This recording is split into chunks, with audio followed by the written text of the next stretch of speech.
Hello and welcome to the Radical Podcast, inspired by the essence of the word radical, proceeding from the root.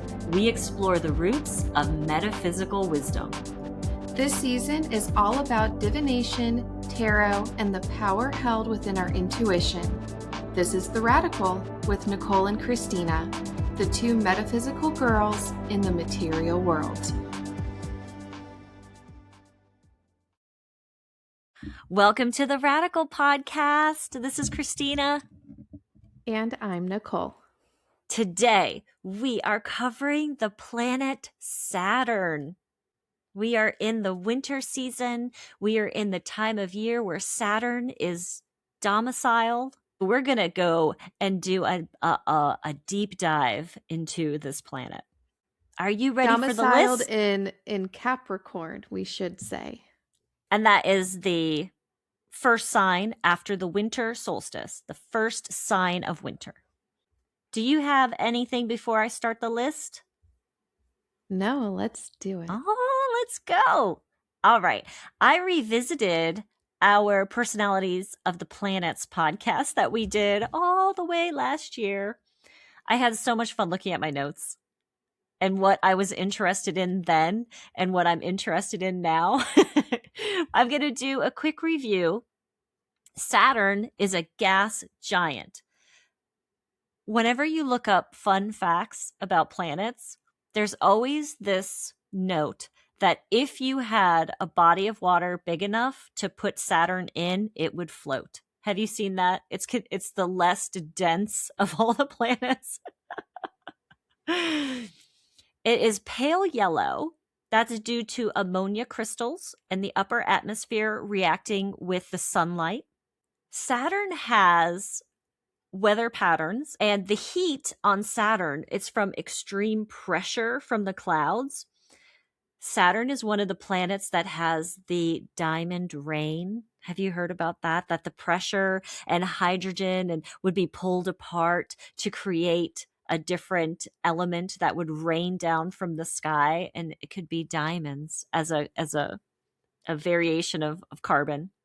And what causes the electromagnetic field and what creates and holds the heat is liquid hydrogen, and that acts like a metal, and that's why that gas giant has a magnetic field. That's the kinetic energy, and that is the heat, and that is what influences weather patterns and clouds.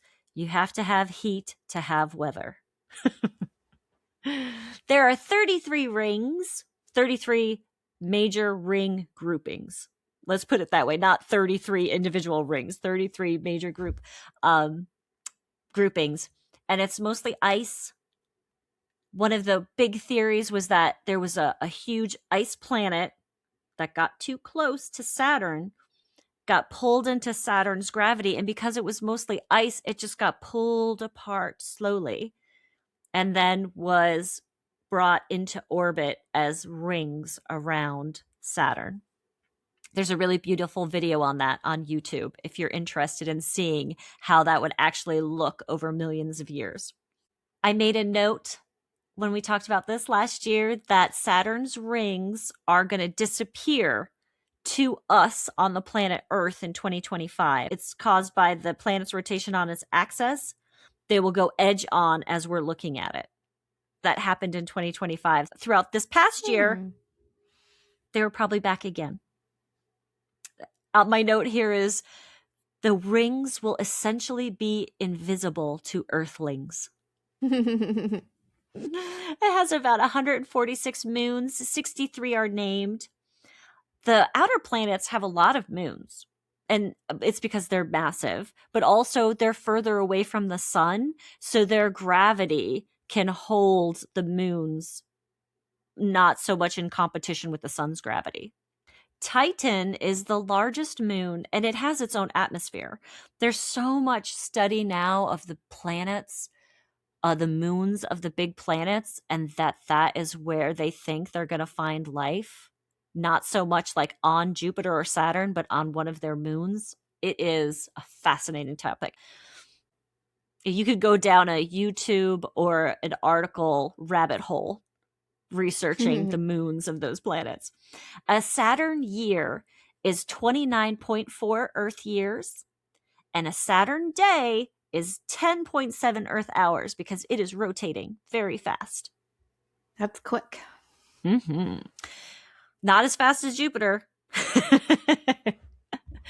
The element associated with Saturn is earth and air. Earth for physical world and trials, and air for higher consciousness and wisdom.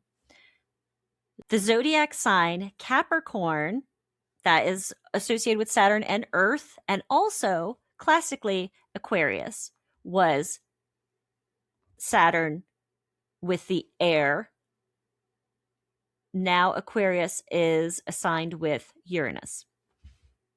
2 houses, again, the 10th house for Capricorn, 11th house for Aquarius. I did look up cultural themes, some of the common themes across our globe and through ancient civilizations, time and cycles. Saturn was the last planet that humans knew about for a very long time. So it being at the outer edges of our known universe for so long, time and cycles. It took about 30 years for Saturn to orbit. Very generational, but also associated with the father time. And that is the name Saturn comes from that mythologically. Also structure and law, representing boundaries because it was the outer boundary, but also discipline and cosmic order. Death and rebirth, again, because where it physically was on the outer edges of our known universe. And interestingly, also agriculture and abundance. That is tied to Saturn in so many different cultures. To touch on the Babylonian, the deity they had associated was Anu.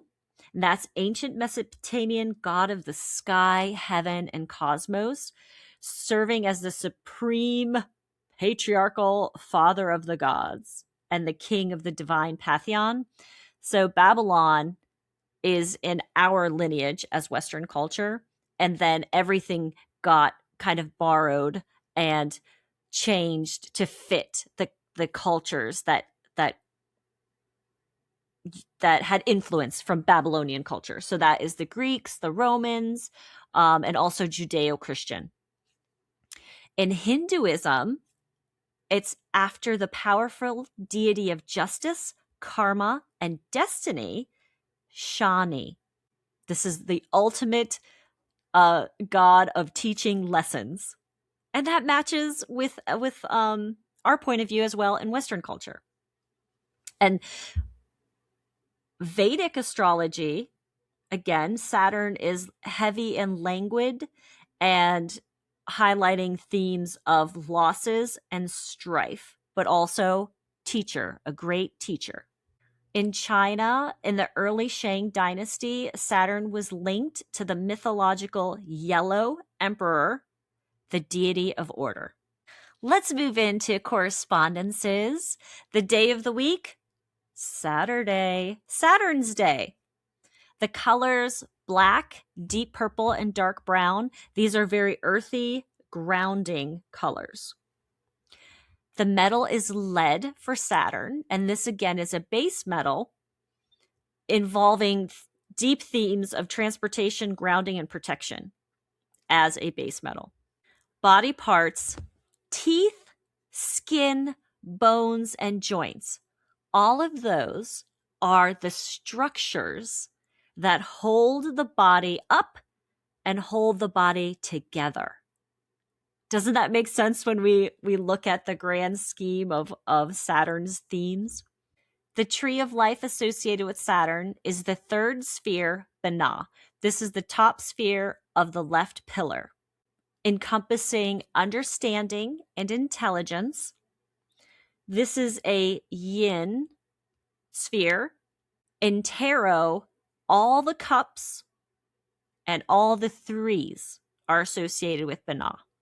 It's considered a feminine sphere on the Kabbalistic tree of life.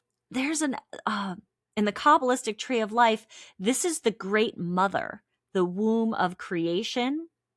This is where divine energy is shaped and formed. And this is symbolized by the planet Saturn, linked to discipline, maturity, and comprehension. Yeah. Man, that tree of life stuff, whenever I get a good article on that, I just want to just keep digging into it. Well, we did the introduction. We're ready for a whole tree of life season, I think. 2 chakras, root chakra, Muladhara, for the earth and physical reality, but also the crown chakra, Sahasrara, for higher consciousness, earth and air, root and crown, top and bottom.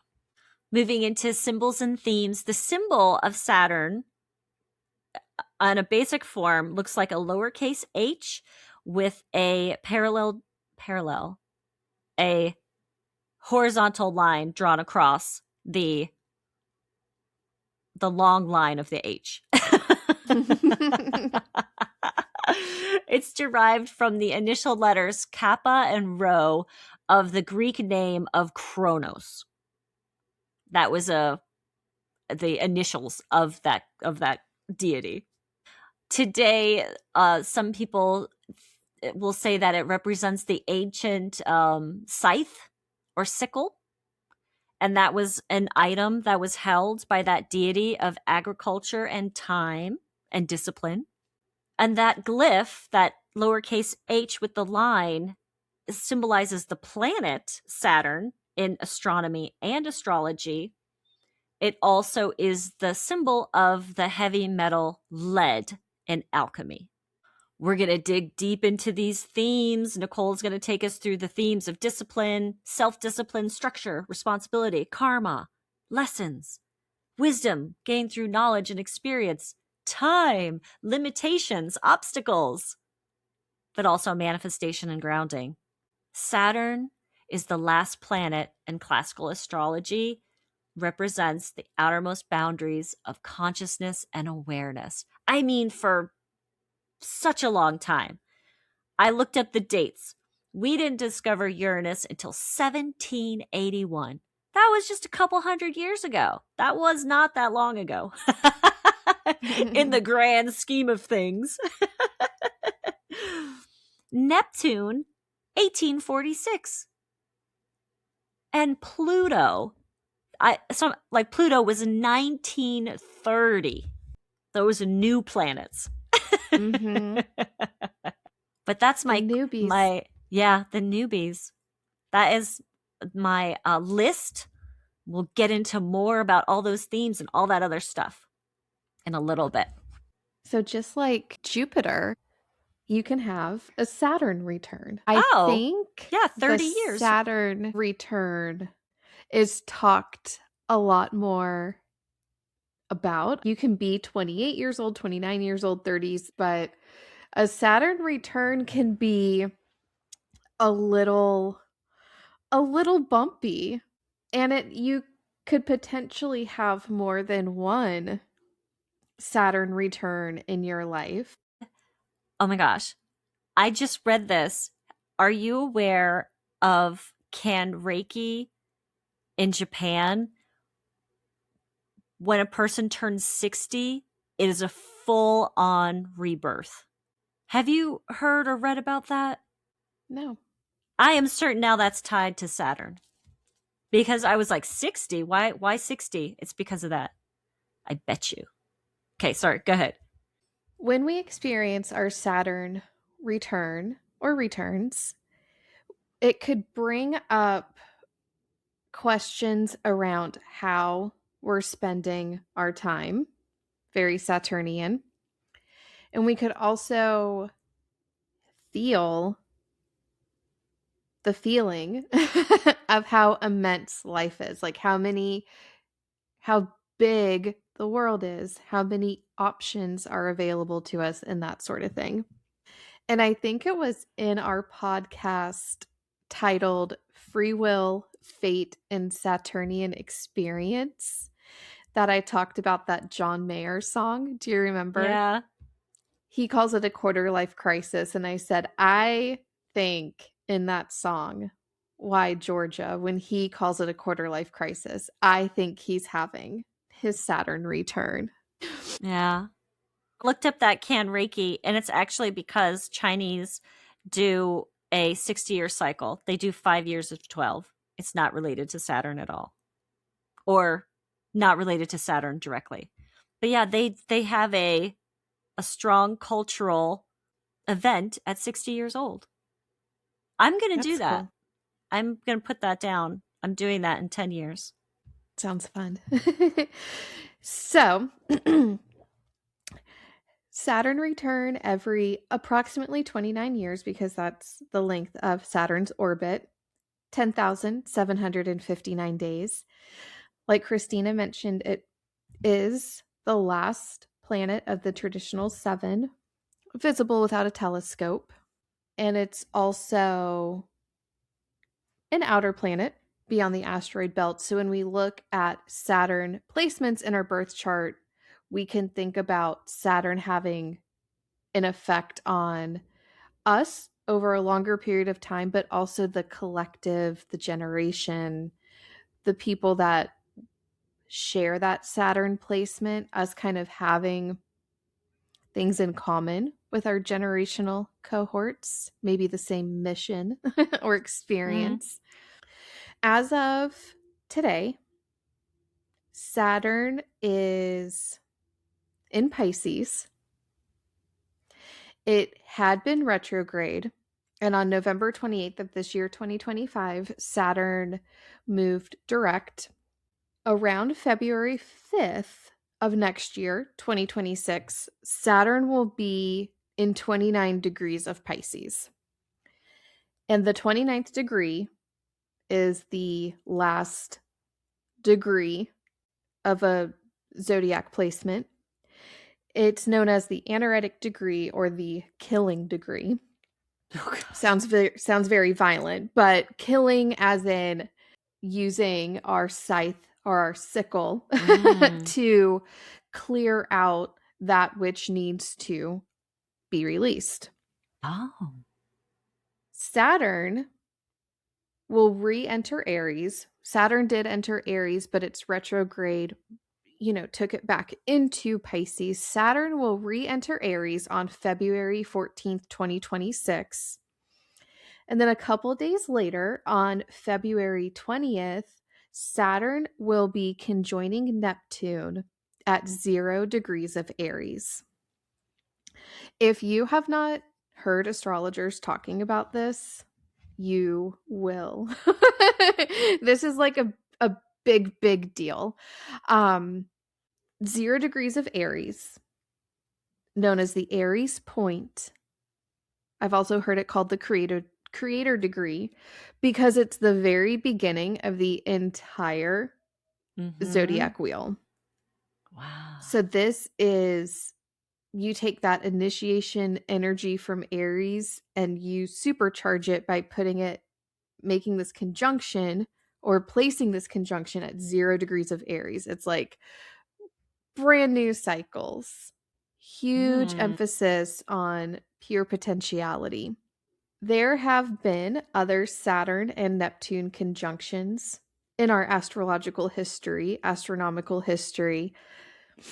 And I believe that the astrologer that I listen to the most has not found another time in history where Saturn and Neptune have joined together specifically at 0 degrees of Aries at the beginning of the astrological wheel. Wow. So, of this conjunction specifically, that includes Saturn, Saturn can be Neptune's container. So, Neptune, very dreamlike energy. Saturn can form the formless. Neptune brings the energy of dissolving old structures, and our Saturn brings the energy of building new structure. Saturn brings a lot of clarity and truth. Saturn can be, I read in one of my books, cruel But is Saturn cruel or just telling you the truth and you didn't want to hear it? It's kind of like Mhm. that. So the truth and the clarity that Saturn brings can help us streamline the vision or the dream that Neptune holds. Neptune was actually discovered during a Saturn Neptune conjunction. Will we discover another planet around February 20th? I don't know. We'll see. We'll see. Saturn, and we'll talk about essential dignities, all four of them in a moment, but Saturn is in its fall when in Aries. So just something to think about. Mm. Fallen planets, quote unquote, go a different way. I heard that in a nightlight astrology talk. So it's kind of asking Saturn to figure out how to express its energy in an Mm. environment that isn't its home, where it's not exalted. Saturn in Aries could also be about the correct use of power. Saturn could help correct power imbalances. Saturn is our Roman god, and the Greek counterpart that I read is Cronus. Cronus was the Greek god of time. Cronus was the leader of the Titans. I think that might be why Saturn's largest moon is named Mhm. Titan. Anyway, the Titans were the generation of gods who came before the Olympian gods like Zeus and Poseidon. And the Roman god Saturn was the god of agriculture and abundance. So, like Christina said, Saturn is domiciled in Capricorn, which is why we're talking about Saturn today. Also, Aquarius. Therefore, the detriment are the oppositional signs of Cancer and Leo. Saturn is exalted in Libra, and the fall is Aries, which is where Saturn is heading. But I think Saturn's going to take care of us. The houses, 10th house is Capricorn's house. This is career, enterprise, public image, legacy, as well as our MC line or angle. Mhm. And Aquarius's 11th house is the house of blessings, friends, luck, and social causes. It's that top half of the wheel, so kind of things to do with other people and the public. We're dealing with the energies of cardinal earth and fixed air Mhm. from Capricorn and Aquarius. All right, so some more archetypes, teachings. I already mentioned truth, and I almost put truth under the Saturnian shadows section as well for that reason, because for some people, telling the truth could feel cruel. That Mhm. could feel like a shadow aspect, but I left it under. It's energy. Mhm. Saturn is known for being the taskmaster and for significations like restraint and boundaries, self discipline, structure, resisting change, maturity, time, and karma. I read that you could think of Saturn as the reaper, kind of that agricultural sense of reaper, using the sickle or the scythe to keep things in order, to get rid of what's needed. Once the trans Saturnian planets were discovered, our new friends of Uranus, Neptune, and Pluto, Saturn's significations changed a little bit. And I heard this in a talk, and I think it fits. Saturn took on this kind of connotation of being a lesser than planet because it wasn't one of those sparkling new planets, right? Mhm. It just kind of got I don't know. It didn't have that same mysteriousness, I guess, because more had been discovered beyond Saturn. The newer planets were associated with higher realms of consciousness and evolution. And so Saturn became associated with the typical significations that we hear today. And I included in my notes some of Saturn's like traditional meanings as well. And Christina talked about some of them already, but one of my favorites is that Saturn, before our new planets were discovered, sat at that threshold between what was known and Mm-hmm. unknown and seen and unseen. So there was this sort of mystical element to Saturn because we didn't know what was beyond. We couldn't see. That's all. That was the limit of our sight. Mm-hmm. So from that ancient perspective, it's easy to see the mysticism that came from Saturn's position in the solar system. Additionally, Saturn was thought to convey impermanence, the sense of being an outsider and melancholy. We don't hear about those as much today, but that was traditionally part of Saturn's meaning. And sitting on the gateway, being a divider between the Mm-hmm. seen and the unseen. And of course, mystical experiences, like I said.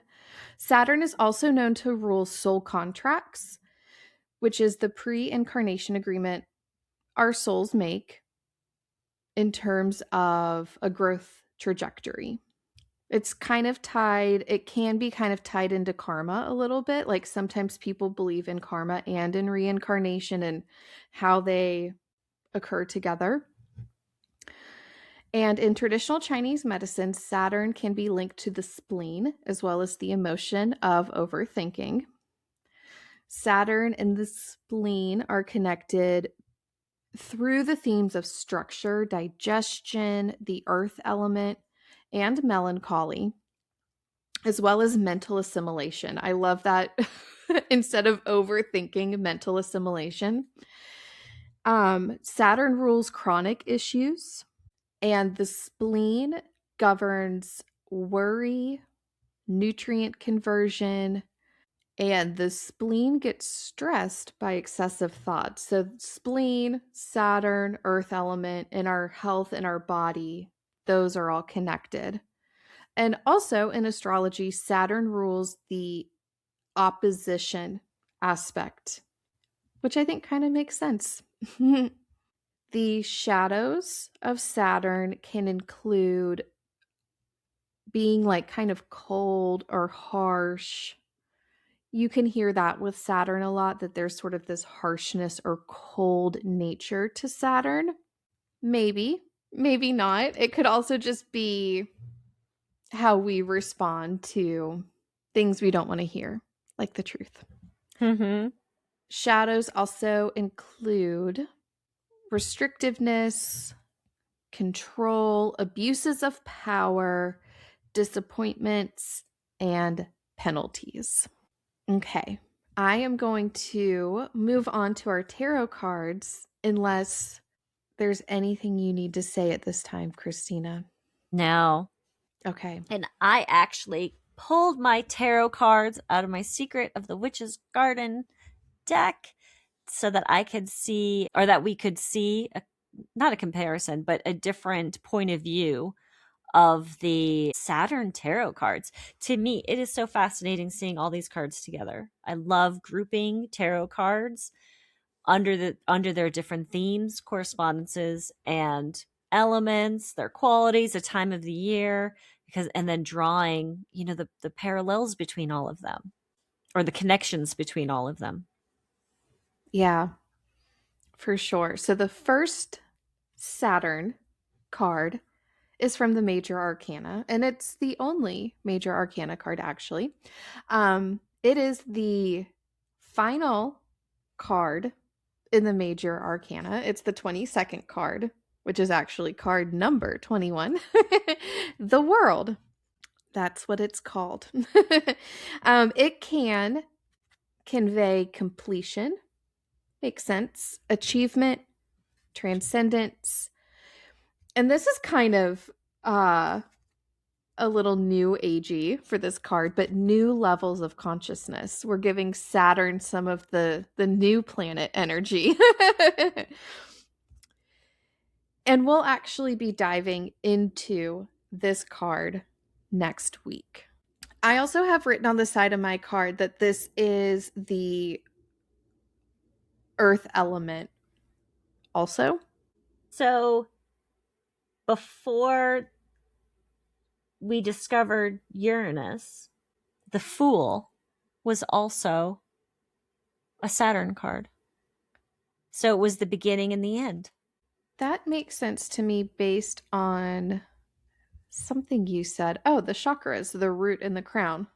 Yeah. Like the top and the bottom, the beginning, the end, the full circle. And Saturn was the end and the beginning. So the Fool in modern times is associated with Uranus, but before we had Uranus, it was Saturn. How about that? Next, we have the Five of Wands. We've talked about this card before. This is Saturn in Leo, which is detriment, essential dignity. According to Aleister Crowley, this Five of Wands card is the Lord of Strife. And in our podcast, when we did the decanical interpretations, this was the heat of Leo and the constraints of Saturn, giving us that pressure cooker kind of environment. Mm-hmm. When Christina, in the going over her list, talked about the extreme pressure from Saturn's clouds, I couldn't help but immediately think of the Five of Wands and the pressure in that card. I also wrote down rivalry because I also think about that kind of energy with this card. It helps me understand the feeling of the Five of Wands. So, pressure cooker, deadlines, rivalry, working under pressure, all that.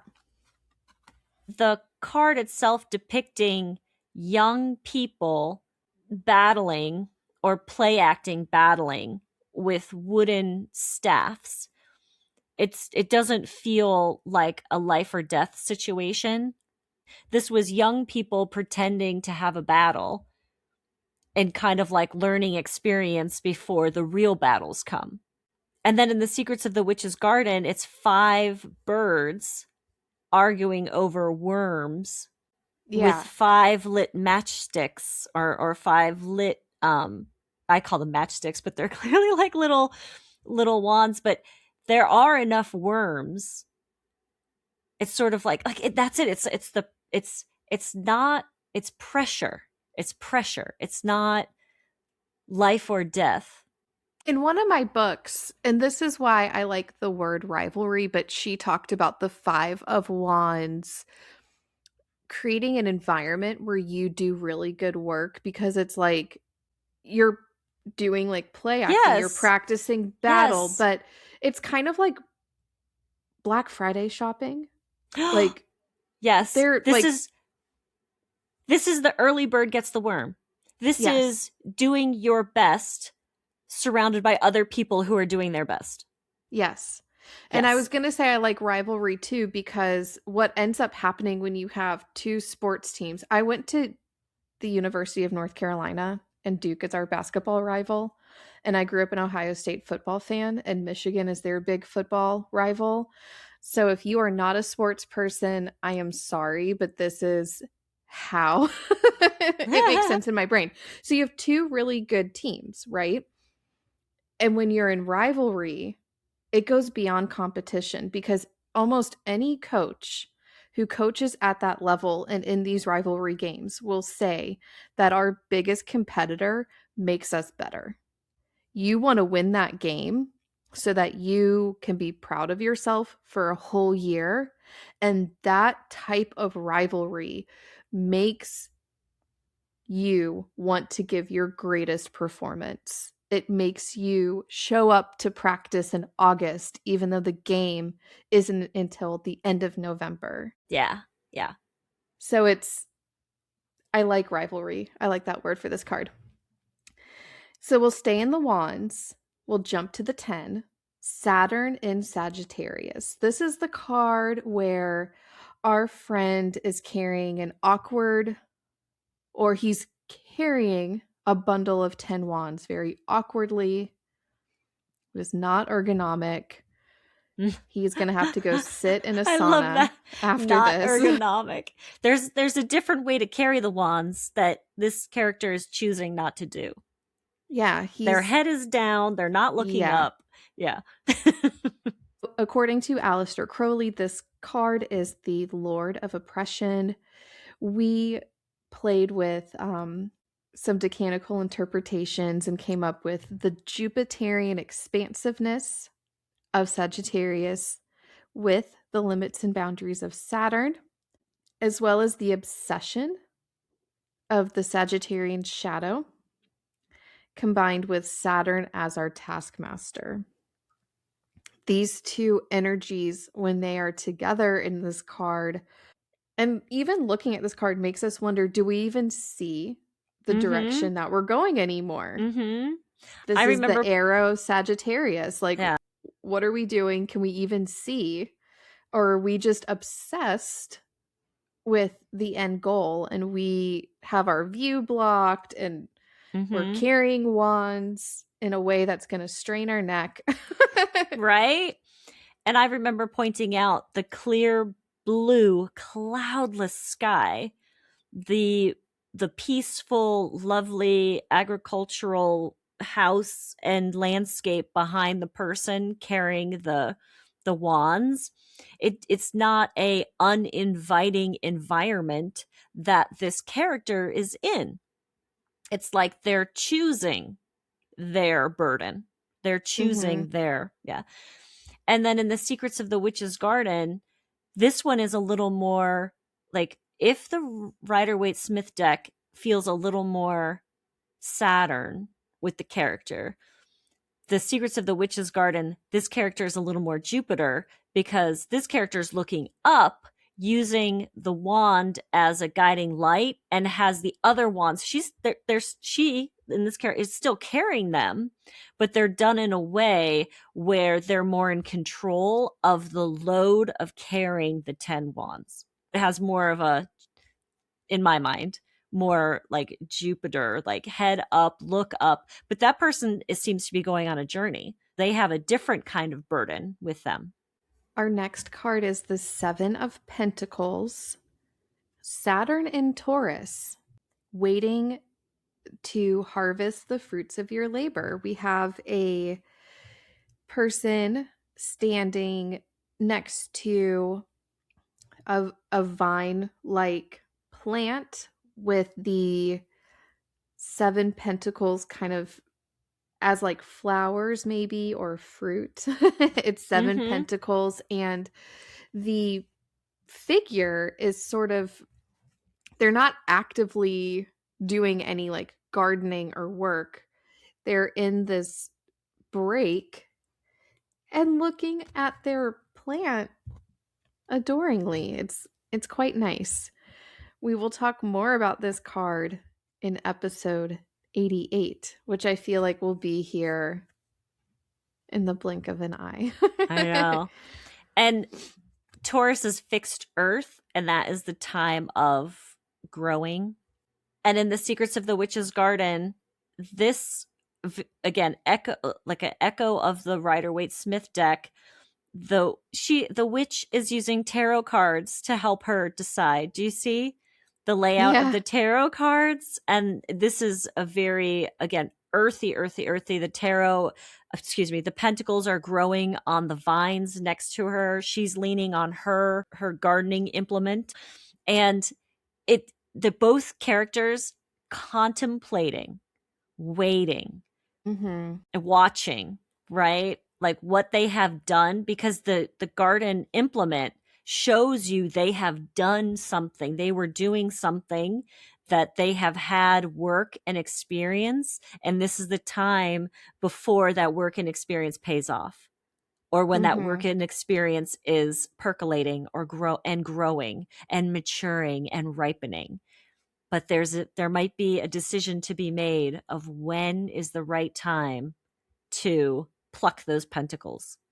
But I love that she's using tarot cards and the Mm-hmm. secrets of the witch's garden.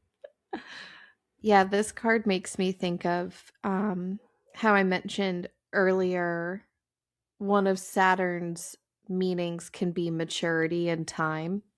And sometimes, like, we can be disciplined, we can do the work, and sometimes we need to give things time to mature. Our next card, the Three of Swords, the Lord of Sorrow, Saturn in Libra. This is an exalted essential dignity. We can think about the relational focus of Libra. Libra is all about relationships and the solid reality of Saturn, sort of the cold hard truth of Saturn. Could also think about the attachments of Libra. Libra makes attachments with other people in relationships, and our melancholy Saturn. What was it? The cosmic plus one? That was Libra. It was whatever contract or business or partnership. It was your cosmic plus one is Libra because it's a two scales, right? But there's Mm-hmm. three swords. Is that at the root of this sorrow? Do you know what I'm saying? That there's three in Libra, which is about balancing two. I don't know. That depends on where it falls in your reading. But in the Secrets of the Witch's Garden card, this card is so striking and so just like tragically beautiful. And you can feel something when you look at this card. The heart with the three swords, and then the illustrator and the author also has an image of a woman on the ground in a blood red dress, just in anguish over this decision that she has made or has to made or has been made to her. You know, what if she had no power over those three swords? Yeah, this Yeah. card is about a deep wounding and primal pain. And I think you can like feel that primal pain in that card. Mm-hmm. The Eight of Cups is our final Saturn card. It is Saturn in Pisces. This card will come up in episode 79, which will be here even quicker than a blink of an eye. Yes. It's about walking away, changing our direction, leaving something behind. And there's the moon in the in the eight of cups, and the Rider Waite Smith deck has a face in it, but it still is a waxing crescent. And then the moon in the Secrets of the Witch's Garden, again, it's like the sliver of the waxing crescent moon. Did we line up the moon cycles with the zodiac year? Like, where's the full moon if we associated the full moon with the zodiac sign? Like, where does it restart and how does it flow energetically? Do you know what I mean? It's interesting that this is a Pisces card and it seems like the moon cycle is just about ready to begin. You know what I mean? Like that tiniest bit of the sliver of the waxing crescent moon is coming. Is it a waning or waxing crescent? When the right side is covered, oh no, this is waning.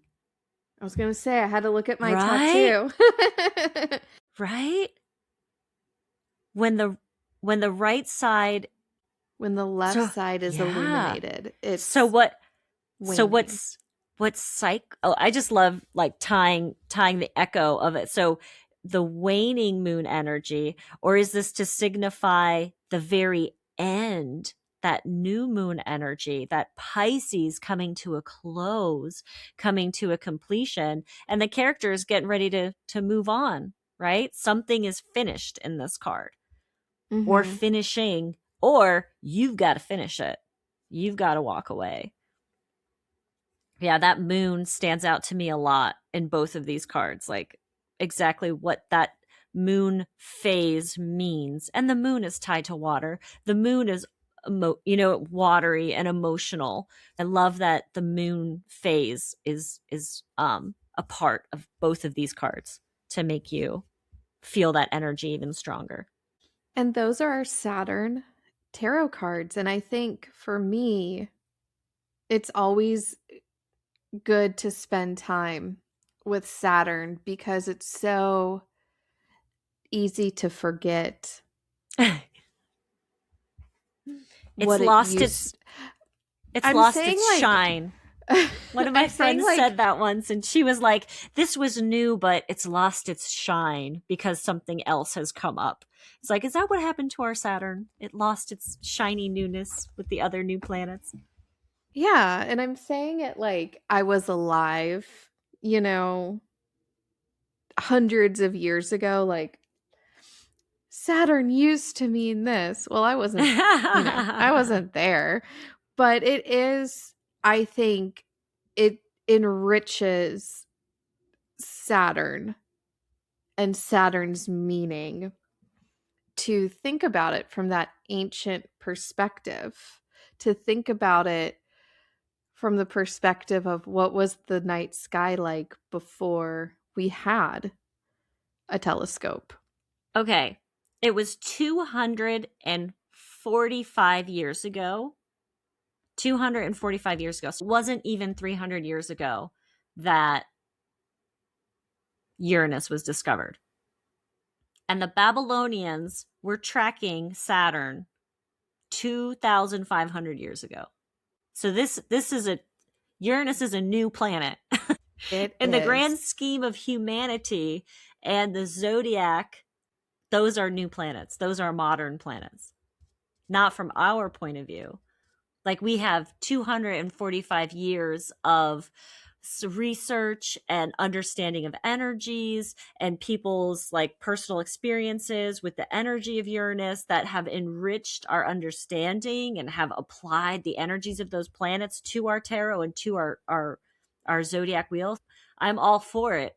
But also, Saturn was the planet for like thousands of years that covered all of those energies and was the representation of the end of the edge. Do we Yeah. need to do it? But also, we don't live in that world anymore, though, Nicole. We know more now. We know more. We can't grasp and cling. We've got to be open to new information. We've got to find that balance between the two. Oh, that's a lot. I'm really thinking hard about this now. Yeah. I like thinking about the new planets revealing themselves to us when we were collectively ready, because the new planets are really metaphysical and Mm-hmm. psychological. But I And think for a long human, time, Saturn kind of was that. yeah, and our human understanding and our human knowledge and our human experience was ready for Uranus, Neptune, and Pluto. We Mm-hmm. were ready to know what the energies of those planets meant to us. Oh, and I do feel how you feel about how Saturn suddenly became sort of like it's not the end of the universe anymore, and it's not even as big as Jupiter. What is it? It's just this extra gas giant out there that has some It pretty lost its rings. shine. Yeah, Yeah. yeah, yeah. It I was lost some going to of its say, status, right? Some of its yeah. its gravitas and its status. Yeah. So I personally think for me, we have all these significations that are not wrong, but Saturn's energy is enriched when I remember its thresholdness Mm-hmm. from 200 and however many years ago. Yeah. And I mean, I'm just never going to stop loving the seen and unseen, known and unknown theme, and that's really cool with Saturn. So, Well, it still is the last visible object.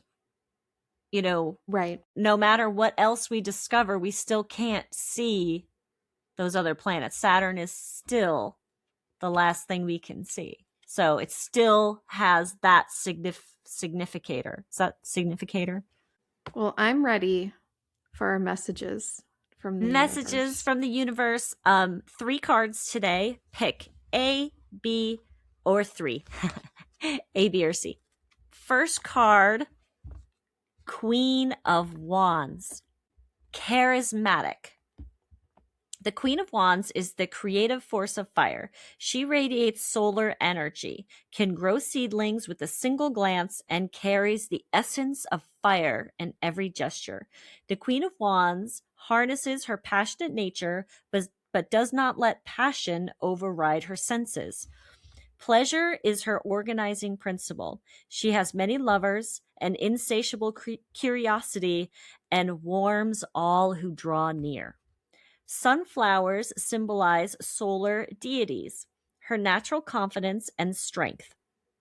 Never underestimate how you inspire others. Her hand holds a sustaining flame. She is warm to the touch, but will never singe as her fires create and sustain life. Her feline spirit animal suggests intuition, self-control, and laser focus. To write the reversal, ask, how can I fuel the fires within? Card B, 4 of Swords. Rest. A woman thick with insomnia has come to the witch's garden for a sleeping spell. Lavender and valerian root lull her to sleep. Her raging thoughts cease and her mind rejuvenates.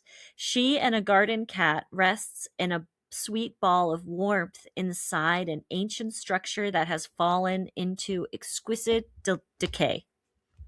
Her slumber is evoked in the 4 of Swords. It is the card of a peaceful mind completely at rest. The number 4 connects this card with the stability of thought in every way. A sense of peace has been cultivated. You trust what you know. Thoughts, ideas, and stories do not run wild. Ideas are considered and released. New thoughts are observed without becoming entangled in the ego. New and interesting ideas arise. 2 swords up and 2 swords down show vulnerability as well as the ability to protect the self if need be. The secret to the 4 of Swords is the importance of self-care, for only healthy witches cast effective spells. It is love and protection extending to the realm of mind and thought. The question to write the reversal. How can I remove mental distractions? And third card, C. King of Swords. Intellectual. The King of Swords is the energy that forms words and creates the structure of the mind. He is the organizing principle of air. Therefore, he decides how and where the winds shall blow. The King of Swords is a master planner who sees the entire picture and understands everything required. He organizes the mind like the software of a computer. If the queen is the wind that blows, the king is the windmill who captures its power and channels it into energy. The King of Swords sits upon the throne of air, wearing a butterfly crown to match his queen. He is the master of discernment. His sword points straight to the sky as a channel for clarity. He holds the book of knowledge above his lap. A snowy owl perches on the king's throne, which is inscribed with the arcane markings. These mysterious engravings reveal their inner working magic of the mind. The owl represents clear vision and seeing through darkness. The King of Swords reflects intellect forming ideas as well as scientific and mathematical achievement. His thoughts form through rules of logic. The material world aligns with his cognition. He imagines the world into existence. Let him remind you that all thought has the potential to become reality. To write the reversal, ask yourself, what do I know? Very nice. 2 court cards in that drawing. I don't usually get a lot of court cards in my day-to-day normal drawing of cards. So that was a lot of fun. Some strong messages. That's what the court cards tell us. Well, we'll be back next week with the world, our final Capricorn season card. And then we're into Aquarius, and time is just flying by. So until then, listeners, we love you and we thank you. Bye. Bye. Thank you for listening to this episode. The Radical Podcast is created and produced by Nicole and Christina. Music by Van Horton. His Instagram is Van Horton Music. Stay in touch with us at linktr.ee/theradicalpodnc.